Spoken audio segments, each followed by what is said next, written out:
Thank you, Alejandra, for the introduction. And I also want to start by thanking the Alejandra and Olga and Daniel for inviting me. It's my first time at Learning at Scale, and I'm very, very honored to be sharing with you some of the things I've been thinking about. I'm a fast speaker and I have an accent. So if I stop making sense to you, please stop me. I'll be very happy to cut some of my talk and explain some things in more detail if they are unclear. I also want to say that this is my formal name. It's okay with a P, so Poquet, but nobody calls me Alexandra. So please, if you want to talk to me, my name's Sasha, but that's my formal name. So that's what I publish under. I am an assistant professor at the University of Munich, and I identify, if you like, as a learning analytics researcher. That happened historically.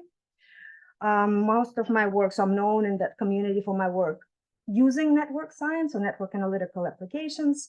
And I'm also very interested in complex dynamical systems applications, maybe for the last 2-3 years. So I haven't done a lot of work on that, but it's certainly something that is very close to how I think about the world and educational settings. And this is the name of my lab. Oh, it's not, yeah, LEAPS. So Learning Analytics and Practices and Systems. And we focus on 3 things. So I like to differentiate between analytics and evidence, meaning analytics is something that's an indicator and is useful, not necessarily theory-driven at all times, but it's practical and scalable, while evidence is something that requires more sophisticated and nuanced measurement and analysis, and practices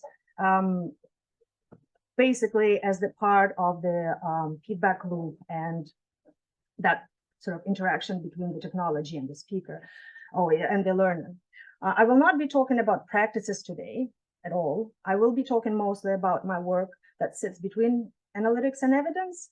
And right. So I wanted to give a little bit of a personal context to this talk. It is the first time I'm putting these things together in this manner. And so for me, giving this talk in Copenhagen is personally very meaningful.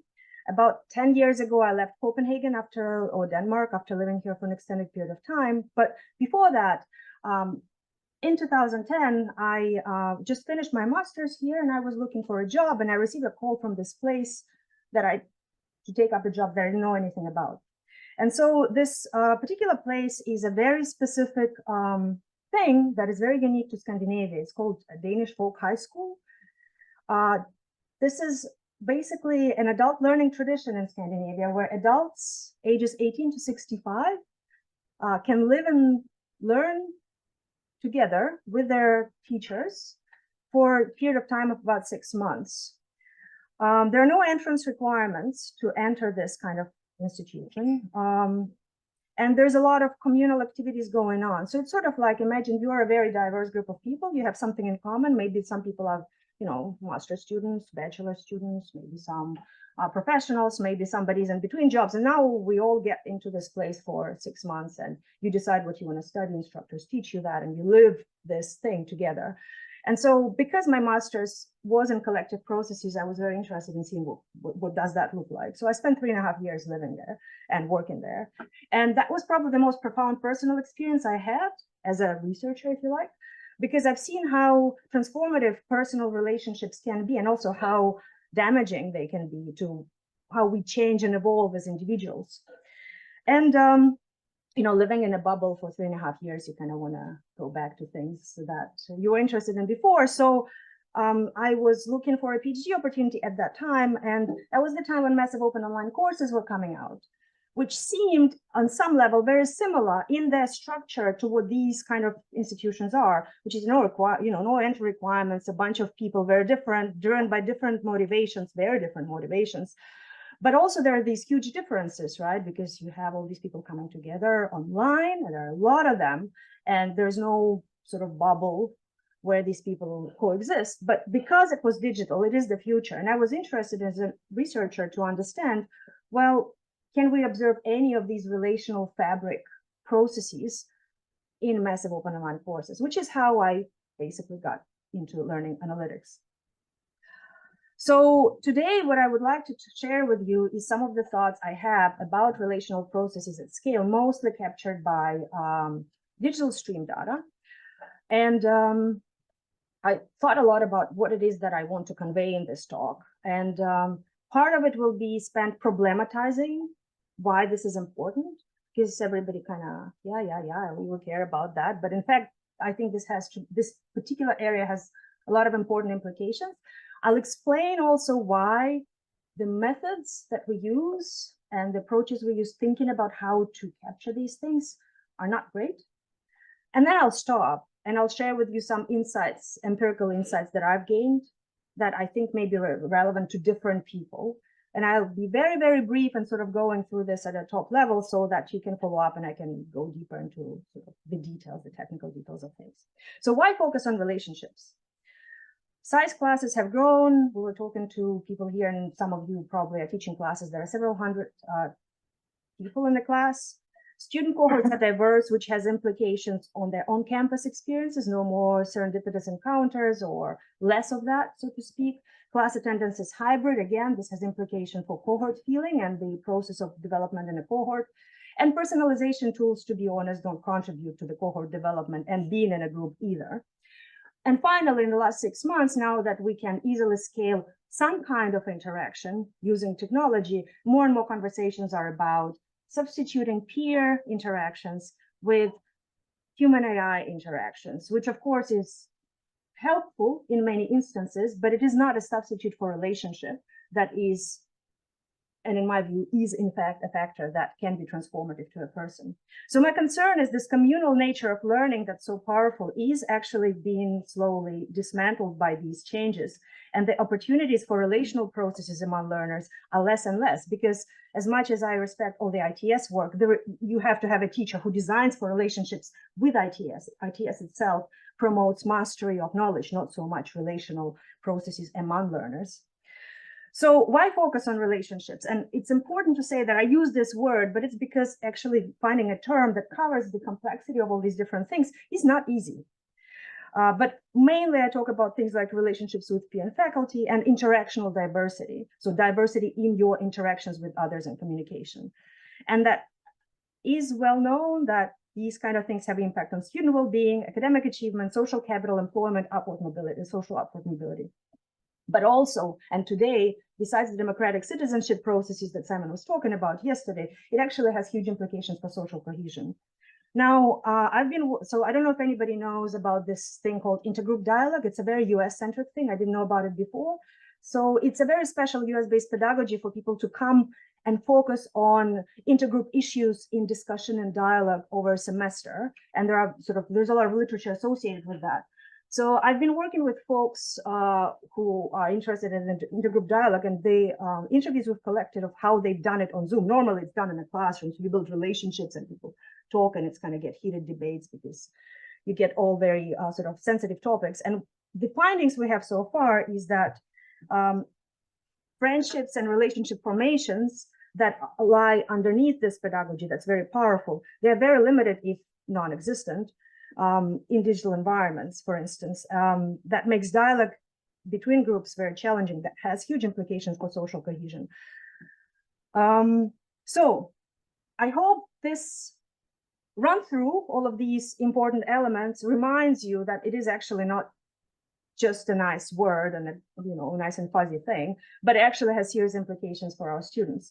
And you can ask me, well, but we have so much work done on this. Isn't this very well researched? And I'd say yes, except there's one caveat to that. Social aspects of learning are predominantly viewed as the means for knowledge construction. So collaborative learning community, learning sciences community, they are interested in interpersonal collaborations, but only to an extent that helps build knowledge, not to an extent that it helps people actually develop relationships with each other. What it means is that relationship formation is rarely, if at all, a learning objective. And I mean, I'm going to ask you a question that you don't need to answer, but those for you who teach, do you ever plan on forming relationships with your, like, do you have that as a learning objective? I would doubt that, because not everybody does. Okay, there's a hand, I know, some people do, but most people don't. And then there's an empirical question. Well, you're talking about these relational things, but what kind of relationships exactly should we be fostering? And that's not I don't know the answer. Oh, I sort of know some parts of the answer, but not quite. And the most challenging part to that is, well, you can ask me, what is this relationship you're talking about anyways?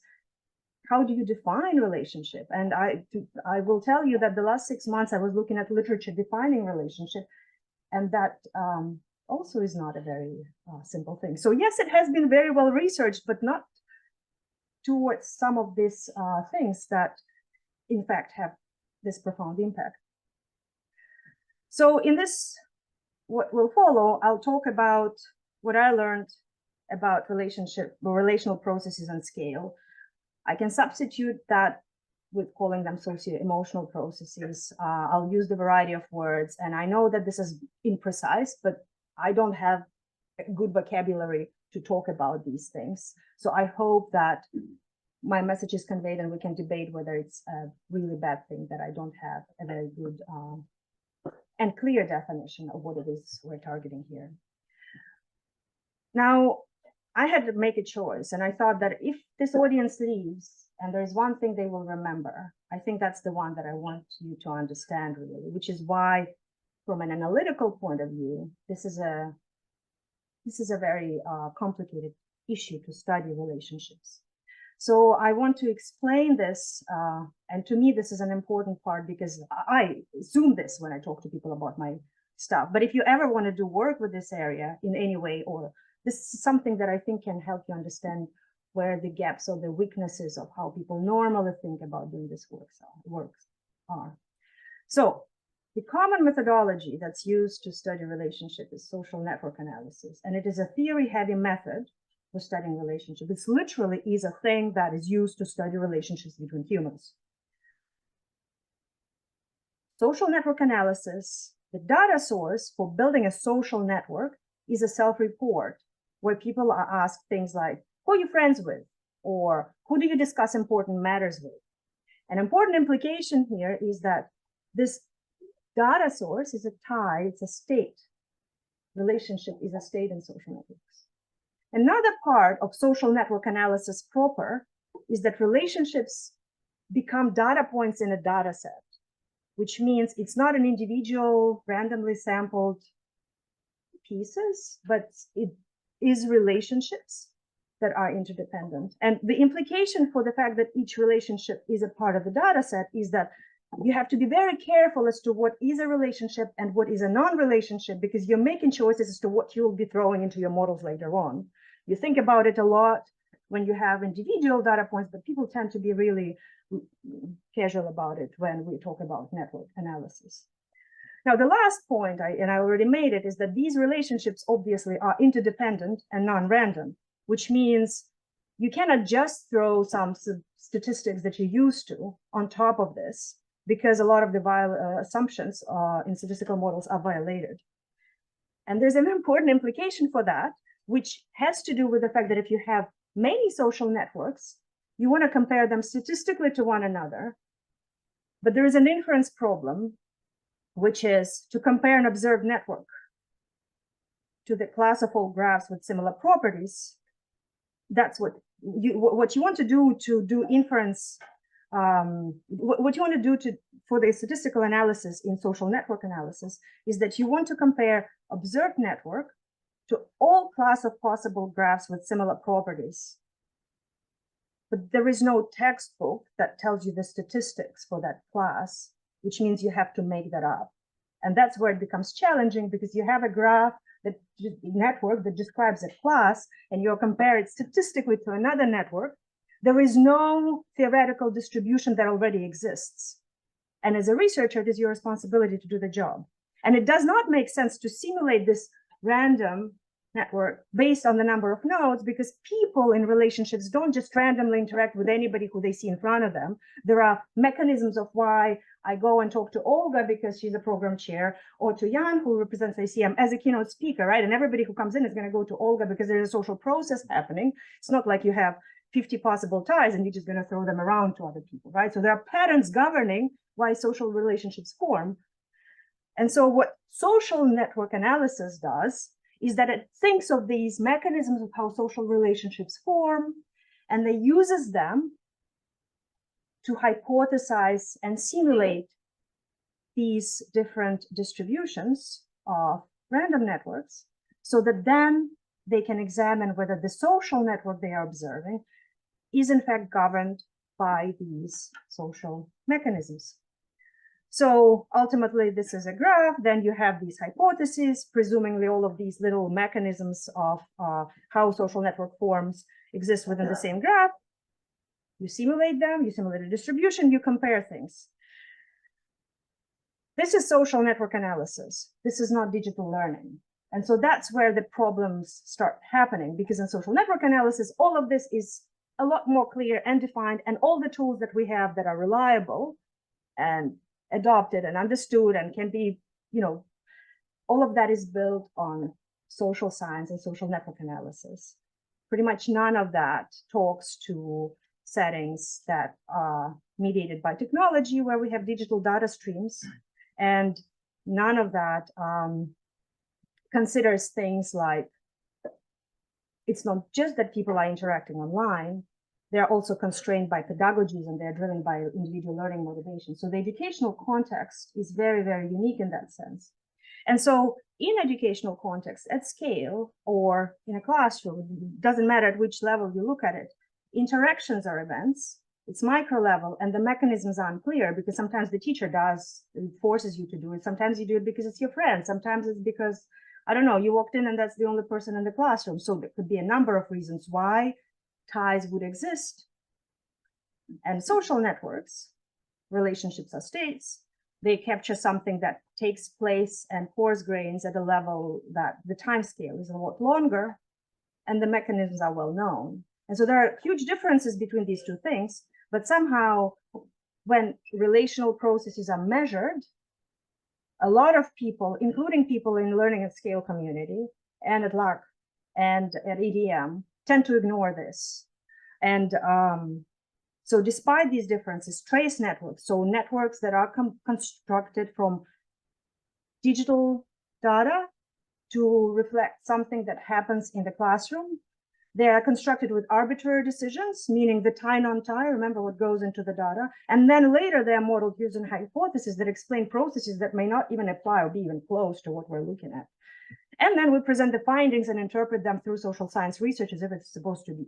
So what we have as a result is the lack of reliable evidence and poor methodological and analytical choices. And I'm very frustrated about it, if you can't tell yet, but of course, this has been an ongoing process.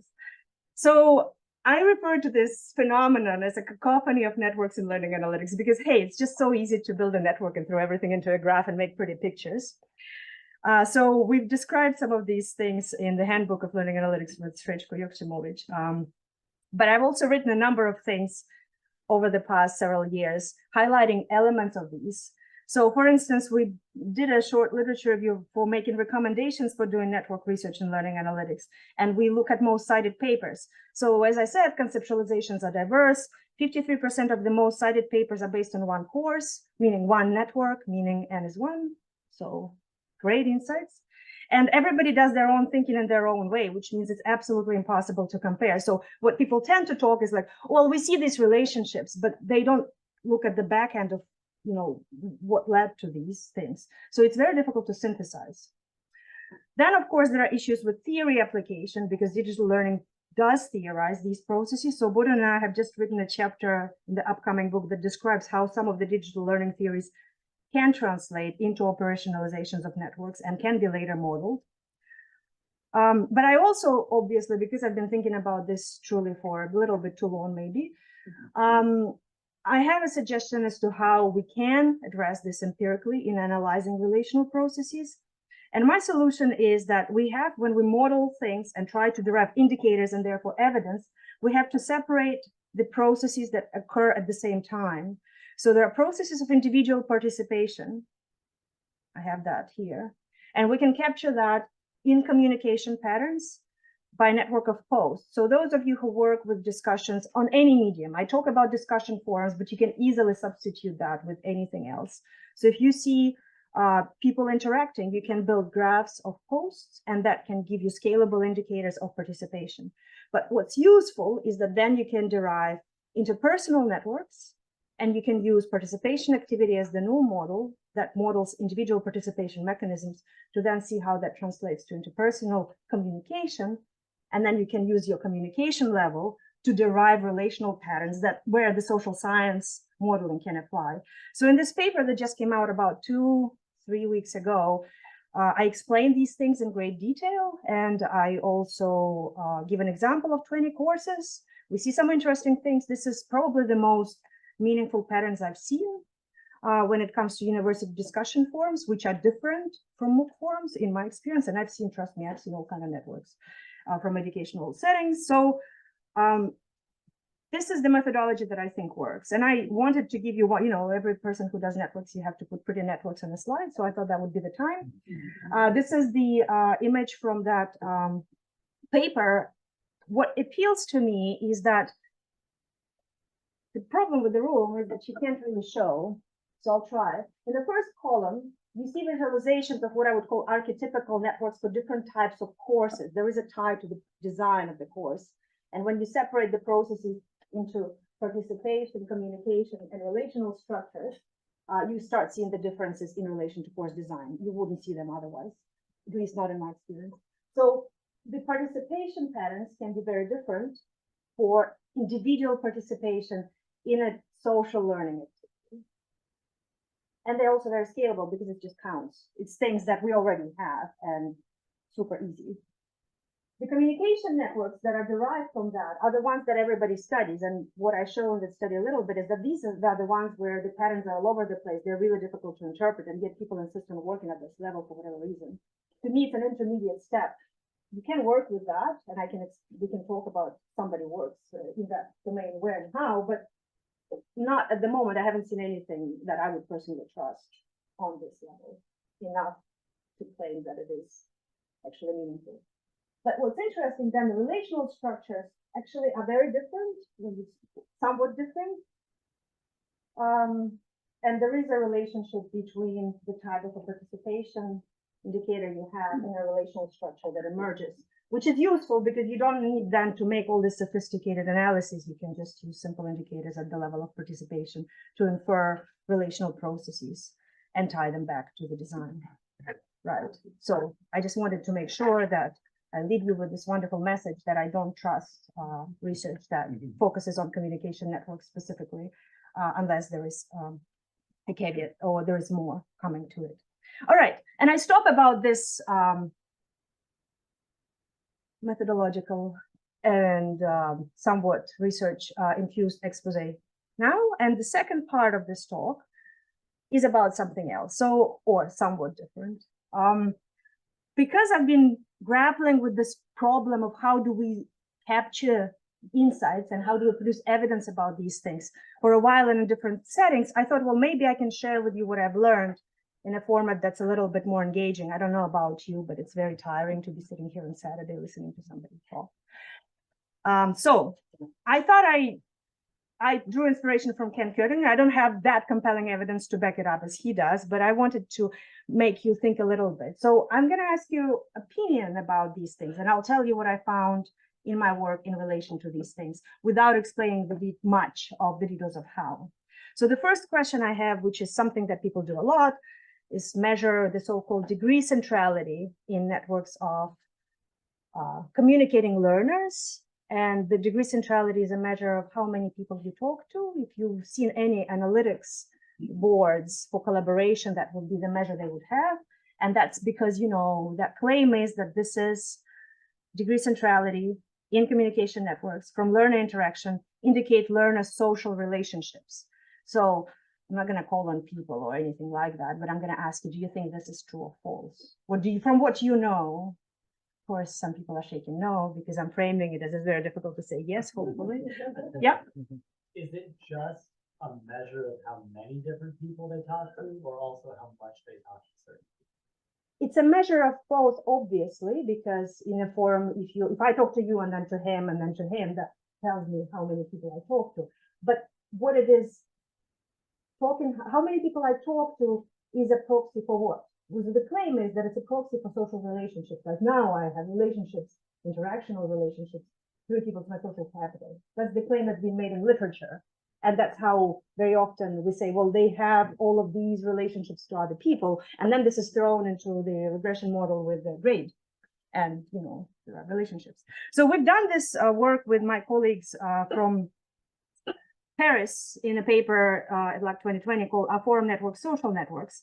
And the answer is no, not in our experience. We've looked at 20 courses, and what we found is that degree centrality is reproduced by nodal networks controlling for learner activity. So in digital setting, a learner degree centrality is, so how many people you talk to, has nothing to do with any social process or social capital, at least not in the data we've seen, but it's literally an artifact of your activity.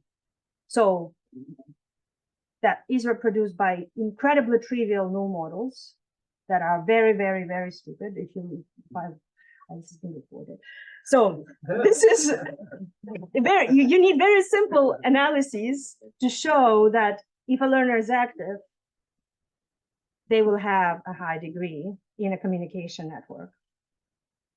And the only way we capture that by changing the way we model these things statistically. I'm not going to go into details for you, the detail, but there is a difference in how we did that versus how this is usually done to show why this happens in the paper.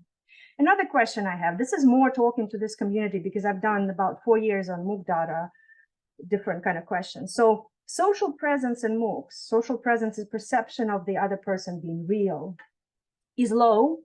So true or false. There are no relational processes, so no social emotional processes are possible. And TAs promote community development. You think this is true or false? It's a loaded one, I know. So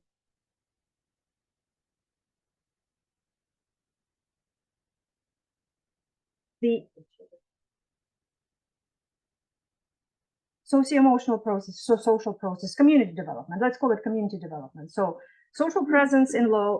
Social presence is measured by self-reports, like I established great familiarity with other people in this course in a MOOC with 5,000 people. So social presence is low. That's one statement.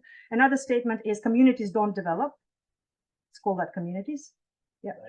You want true or false on the entire statement? Yep. Because then I could say it's false because I would disagree with the sub-statement. Well, yes, and I'm not trying to make it more difficult. So, yes.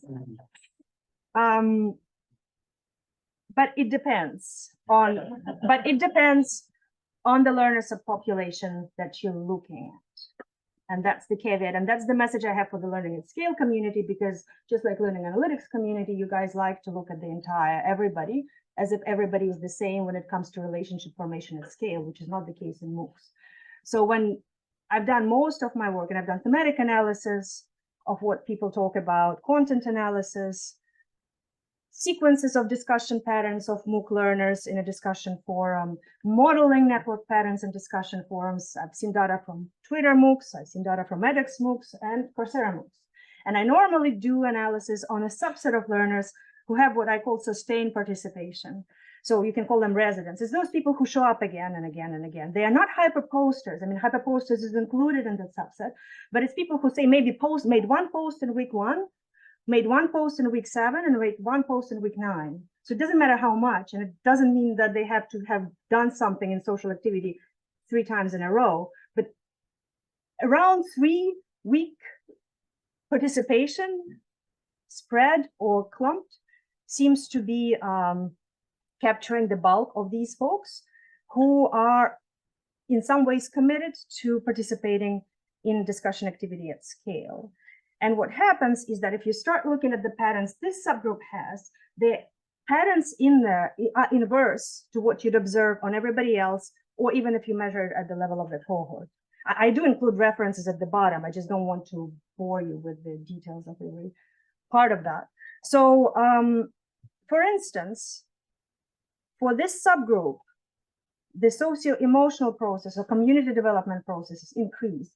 What it means is that these people engage more and more over time in social negotiation of values in a forum. So if you remember first MOOCs, I don't know, I mean, I know some people have seen data from very early MOOCs. People were very eager and passionate to discuss their values of what open education means and how they disagree with what the instructor is doing in the course, and how some other people agreed with what the instructor is doing in the course, and how some other people thought that certification should not even be a part of this course. And they would have these very, very heated discussions that negotiated what it means to be a learner in that course. And most of the people who would fall into this group of people I'm discussing here, they would increasingly participate in these threads, discussion threads. In fact, they would be central, if you look at the subset, to this subgroup. It also means that the social disclosure in the content shared by these learners will grow over time. So they will say more things like, I'm really frustrated with this is difficult for me to do. So sharing their social, sharing their emotional experience of the course or the task socially would increase over time. And when it comes to social presence, and of course, for the rest of the cohort, or if you measure it on the entire MOOC, you wouldn't see that pattern of increase. That's kind of the point I'm making. And when it comes to social presence scores, if you just look at the subsets of social presence scores within this group of people, then the numbers that they report would be comparable with the numbers reported in small online courses, normal online education. But not in all sub-constructs, which is why it depends. So in MOOCs, people report high social presence on things like, I'm familiar with the group. So group level sub-constructs come through strongly. Dyadic level, so I know people know. I'm familiar with some person, I established the impression of the person, no. So the way I interpreted that when we were doing this work is that what happens with the relationships at scale is that the mechanism is different. The mechanism is different than what you observe in an online course. In an online course, communities develop through bonds or dyadic level processes. I know you, I had group work with you, you know, you come from this place, you have these interests. At scale, it's identification and attachment through to the community's identity. So we are like this, we are this group, and I identify with what this group does, and I contribute like that. And this is where then I'm committed to participate socially with this group of people. So this is important because most of the pedagogical considerations done by instructors who just start doing MOOC working at scale, they take textbooks from discussion or facilitating social presence in online courses. But the stuff that I think I've seen suggests that actually they should be thinking differently about how to promote relational processes at scale, which is identification through, so making the community's values visible, helping people engage with ownership of the community where they take initiative and things like that. And so the last thing on the MOOCs, I wanted to talk about the TAs. So TAs are great, except in the data that I've seen, we see that TAs over moderate, and what happens is that they're very good at sorting out the mess for the instructor, but they also do not allow for community processes to unfold. And it's very simple. I ask a question, you give me an answer, we're students in the course, and you gave me a partial answer, and there is no instructor to help. So you think, hey, you guys are missing something, so you add, right? And so over time, we would develop this expectation that we all should help each other. Well, where you have a good TA, I have a question, you have an answer, done. I have a question, TA, an answer. And so you have the indicators of a subgroup will capture that. If you have networks that are extremely high on reciprocity and very low on what, the triadic patterns of turn taking, statistically measured on a subset of learners, that you have to subset a subgroup properly to see those patterns, you wouldn't see them, or you might see some part of it if you just take the entirety of the group. So I do want to say that I did not do work to capture at what time TAs should stop working, because there is a lot of work showing how TAs are important at scale. But I do think that there is a point where they, just like an instructor in the classroom, they have to sit on their hands and let the students engage in possibly negative processes of negotiation to promote relationship formation between them. All right. This is the last empirical piece I wanted to discuss. It's my least favorite one, unfortunately. It was the hardest piece to work through, but it's my least favorite. So sometimes when the MOOC research were kind of at the maybe in the middle, there were some studies by established labs who said, learners with similar performance choose to interact with learners with similar performance. And that was coming from patterns where you see, you have a high grade, I have a high grade, and we're all clustered in the same part of the subgraph. And so people were making these claims. So gentleman over there says false. No.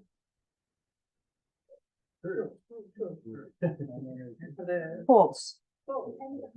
And that was the hard piece, because it was a hard piece. It's false because we do see this pattern overwhelmingly, but it is not what causes it. And so I've done a lot of work to come to a very trivial conclusion why we see that pattern that we kind of could have thought about in retrospect. So I'll try to go through this. But importantly, you have to understand what it means to say choose to interact. So sometimes we're a little bit sloppy with our language, and those researchers were as well when they were making those claims. And I mean, I'm guilty of that as well, right? So the pattern that we see is people with similar grades having an interaction tie. And so if you think of these networks as social networks, which is where I think the issue is, then you say, hey, homophily, social selection. Because there's this social process called social selection, which happens where you have two people with similar characteristics that don't have a tie, and then at the next point of time, they start talking, so you see they have so selected to talk to each other. But that could be an alternative mechanism, which is a mechanism of social influence. So they may have had different attributes, and then a stronger learner may have influenced a weaker learner, and they have both good performance. So it's not social selection actually. So they may have selected.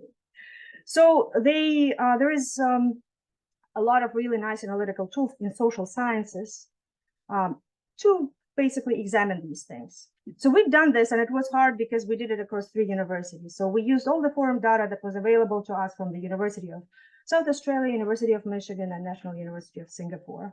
Very different universities. Not a huge amount of people that we had in the data set because of the samples we had, but it was longitudinal and it was representative of all kind of courses. So we wanted to see first whether we would see this pattern in the data. Networks were constructed in a particular manner. You can read in the paper. Long story short, yes, overwhelmingly everywhere there is a difference. There is a lot of something like that happens. If we're two learners talking, 3 of us are in the same discussion thread, on average, the difference between our grades would fall within 1 standard deviation and would decrease over time. And a standard deviation in this case could be from A to B or less. So it differs a little bit across the universities because they have different patterns, but it's sort of, there is a lot of similarity. And when we ran fancy social science networks on that, we failed because they don't work with digital data.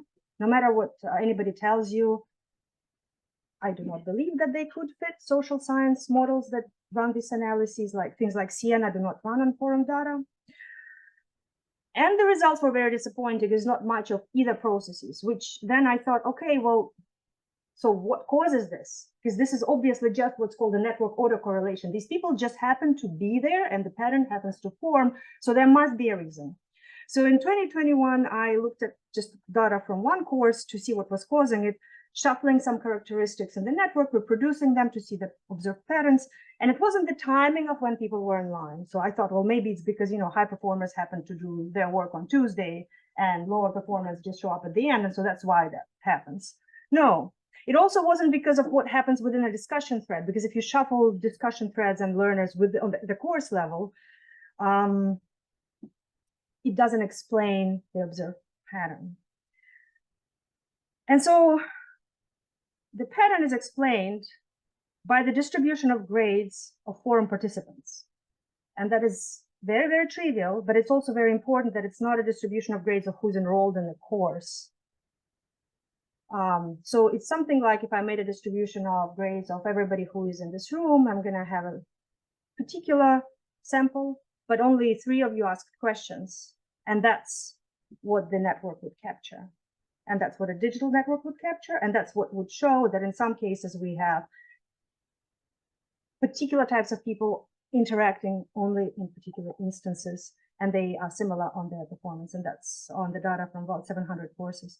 So this is just an example of 30 courses and showing how these cumulative distribution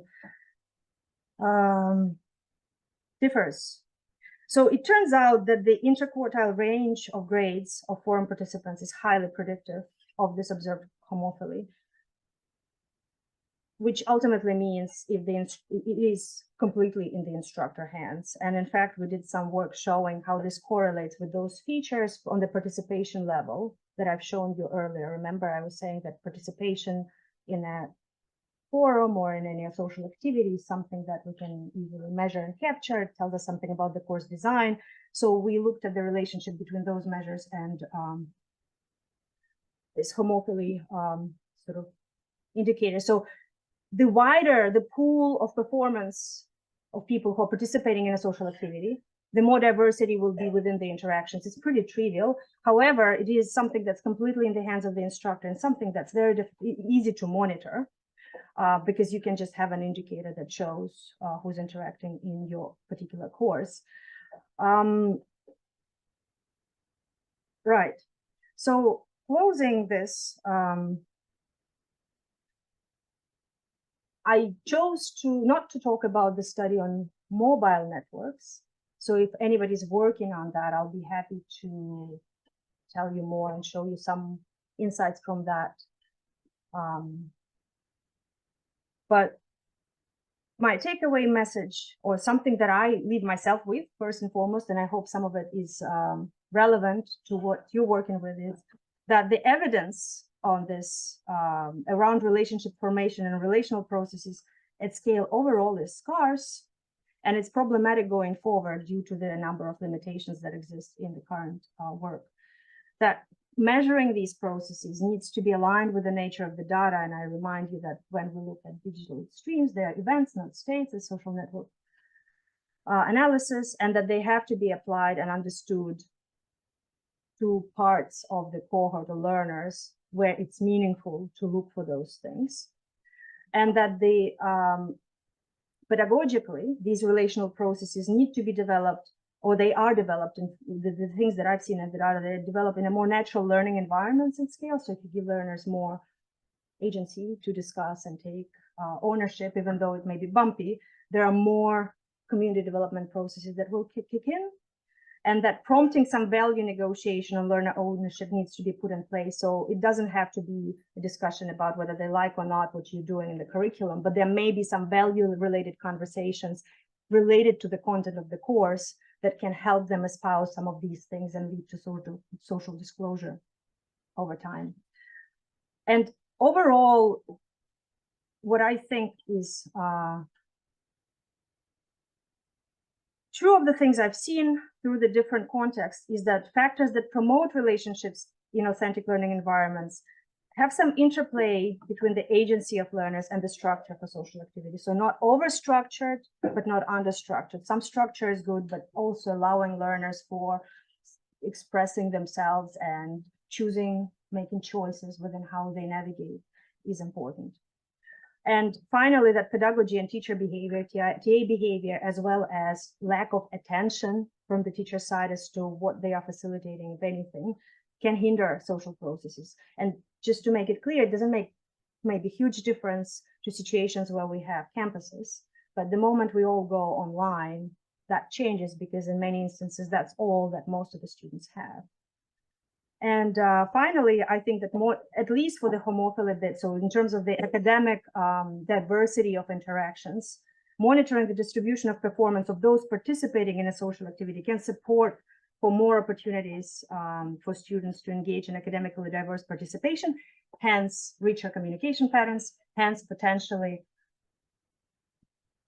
effective relationships. And I wanted to close with this picture of where I was when I came into this field, and with maybe with a little bit of a bitterness that although all this work has been done, I've been trying to find things that make sense to me, and I'm sharing some of that with you. Maybe some of it is relevant, maybe isn't, but I'm really bitter about the work because I don't think it got me any closer to really helping people or understanding how to promote relationships in digital learning environments. I can measure it better, and I know that a lot of people don't care about doing that well. But on a vision level, I think that there is a lot of work to be done, and doesn't have to be done in a way that I think about it, but I think that there's potential for more and better. And I know that Learning and Scale community is very strong in taking up good applications and bringing them into practice. And so I thought maybe some of it will talk to somebody, will resonate with some of you. I close. I think that's been long enough. Yes. Thank you very much for your attention.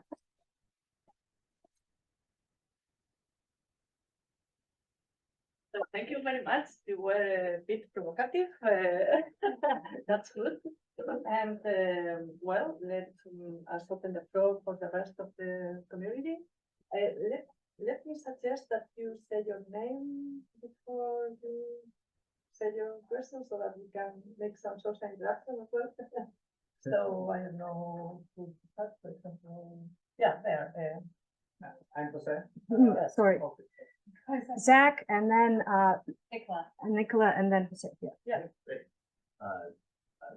Zach first. Thank you for the talk. Very modest and impressive. So you kind of open by saying you are kind of resistant to studying relationship forming and perhaps facilitating relationship forming as a in the service of knowledge. Right. That's the lens that you're taken very seriously as its own kind of learning objective and thing to study and measure, and measurement certainly seems like a reasonable first step to then get the mechanisms for forming. But if you're now kind of advocating or pushing back against learning the knowledge construction as part of that formula of relationship building, then it begs the question, why study that in a knowledge construction environment? So like a lot of relationship building happens on Discord or Reddit or these other kinds of social environments, and those environments could also be places where pedagogy on relationship forming, takes place, just like video games have tutorials and so forth. So why look at MOOCs instead of Reddit? Because that's a natural process rather than a pedagogically designed process. So MOOCs have been in this funny place where they are a little bit like the internet, but also a little bit like the classroom, but really like neither. And so when I started, I was trying to understand where's what, right? Because instructor can design things. And as we know from distance education literature, that meaningful for knowledge construction or not interactions online need to be designed. And we all know that from talking on Zoom, if you just shove people in a breakout room without giving them a task, it may be very awkward and they may not do anything and there will be no outcome whatsoever. So there is a difference between the naturally happening processes and pedagogically designed processes. And I think that the sweet spot is somewhere in the intersection between the two, that we can design for the digital environments at scale where we can impose some structure for the knowledge construction, but we also can create the space for naturally occurring processes so that these things kind of can coexist. That I don't know whether that answers your question, but that's how I'm thinking about it. Okay, so you're saying that the context of the knowledge construction imposes some useful constraints for the relationship. Yes. And that is because of the other objectives in an education setting, obviously. Yes. Thank you. So thank you very much for that. So Nicola Wilson from the University of Birmingham in the UK. If you were designing a MOOC from scratch now with the knowledge that you have, what would be the one thing you would definitely do, and the one thing you would suggest would be from a relationship perspective?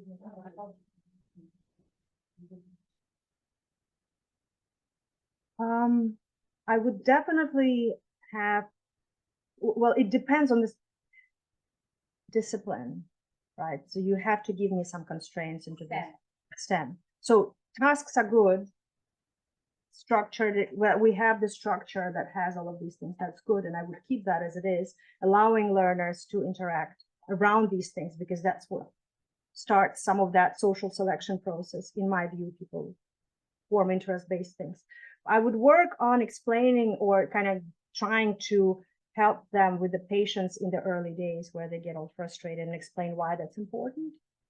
And I would maybe put some funny ethical things they have to discuss so that these kind of tensions would come up, but in a manner that maybe is in a more structured environment, so you don't have all of them taking place at the same time. But I want to say that when we did analysis with how MOOCs are changing over time, so I'm not interested in MOOCs anymore as much, because when we look at that, we see, so we did this analysis with Chris Brooks. Is a paper, I think a 2017 paper, where we compared how these indicators, relational indicators within the same iteration change over time. We took 10 iterations, and we see that from a lot of triadic closure and exchanges within the subset, that drops to just reciprocity. And that's not because of what the instructor does, but because the expectation of the learner and what the MOOC is today is very different than it was in 2013, 2014. So I think that with the MOOCs, although there may be some things I'm looking at, but we are in a different context. I'm Jose from the University of Spain. So I also, the sample that you finished with, you focus a lot on measurement of social networks. So I'm wondering what you've done or what you didn't do because it was too hard to compare in terms of maybe interventions to see what something can make, what is the effect of that intervention in the social processes? Or also in terms of A/B testing, trying two different kinds of following interactions as well. So I'll answer this question like this. If you have an A/B test and your outcome is relationship, you have to measure that. I think I only now can say, based on this paper that came out 2 weeks ago, that I have a measurement that I can trust if I do an experiment with a relationship. I couldn't do that before. And another part is I wanted to see how can I conceptualize learning design, or how can I analyze design choices in a way that's generalizable and replicable and doesn't require a TA going into syllabi and interpreting and another TA, et cetera, et cetera. And so now I am at a place where I can talk about this more abstractly as to what actually are the factors that shape participation patterns, and I have a reliable outcome measure. So now, and I also have thought about defining relationships a lot, and I have a theory that I want to test that I didn't talk about any of this, obviously, but I think now I have the stuff I can throw into that. So if you're doing work in this area, you have some very specific questions, I'm happy to discuss, but otherwise it's not that I'm very careful with interventions with this stuff. I think there's no need to just try things. It's a little bit too personal, maybe, to some participants. So I wanted to be sure as to what I was trying to see. I hope that addresses the question. Thanks a lot. So I have really 2 questions. So the first one is about thinking the order actually. Yeah, so the first one is about when we talk about physical interaction. So it's by nature is social interaction. And then so how accurate is actually kind of reflect about social relationships? Because relationships to some extent can be subjective and perceived relationships. And all interactions have kind of the behavioral evidence that reflects your say discussion forums. So that's one question. Some significant social interactions, more than the random chances, that I still consider them as the significant interactions. So that's the one question. And then the second question is that it is enough to look at interactions, because if we end up interested in understanding learning, but social interactions that actually doesn't fully reflect learning happening, and that's why a lot of researchers do go into look at the say the content. And another word to basically try to understand the structural patterns. We always just only can understand the structural characteristics of social interactions, but we're not able to understand what they are really talking and what they are really learning in the process. So I wanted to learn your understanding. So yeah, I'm not interested in what they're learning in the process, because that's knowledge construction is not an outcome variable. That's doesn't mean that your question is not relevant, but that's just a little bit out of scope of what I'm talking about, right? So in this model, you can think of this layer of communication networks that comes from the participation processes. Right now, the way I described that in the paper is that the new model just is behavioral. but you can actually build these new models around discourse properties or theme properties, and then test different hypotheses at the communication level of how interpersonal patterns emerge. So you can infuse shared discourse into this. The question of whether relationships are socially perceived is a theoretical one. I'm not going to answer that. I'm just going to say that you have an assumption there, and I don't necessarily agree with that, and there are people who wouldn't. That's a more complicated question. Then your first question was whether, at this level of the relational structures, whether that's actually relationships. So it depends on theory, but so far what I've been working with is beyond chance. So is there a patterning that occurs beyond chance, and are there the differences in this patterning in relation to easily generalizable pedagogical choices? That's sort of the thinking. It has tons of limitations, but I hope that I can also, I highlighted the areas where, you know, you can do more thinking and see, well, how can you do this better? And I will, one last thing, I know I'm out of time and everybody wants the coffee. We have the last question that was All right. at the beginning, so yeah. There's no time to mention that later. Okay, thank you very much. So finish, yeah. There is another question that people always ask. They say, well, this was only a part of communication. All the other stuff happens somewhere else. So I don't believe that's a problem. That's a real problem, because there is another study that we've been doing where we have we have mobile calls between the learners, and we have all their study, basically, you know, quizzing, engagement on the phones too. So we have the full data. We don't know what they're talking about, but we have this kind of like the full stuff there. And it doesn't solve having this proper full sampling of interactions doesn't solve the problem. What I think is really, going back to your question, is that there needs to be a theory of why these things happen in digital settings, and that will help a lot of things down the road, but that's not quite present. Thank you very much for your patience. I appreciate that.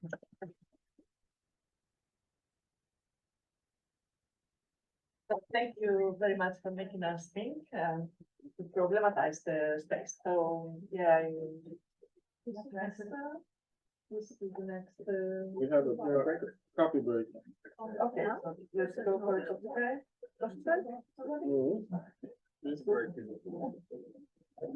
There's a short break, 10:15. We start with the talk. Informal learning at scale.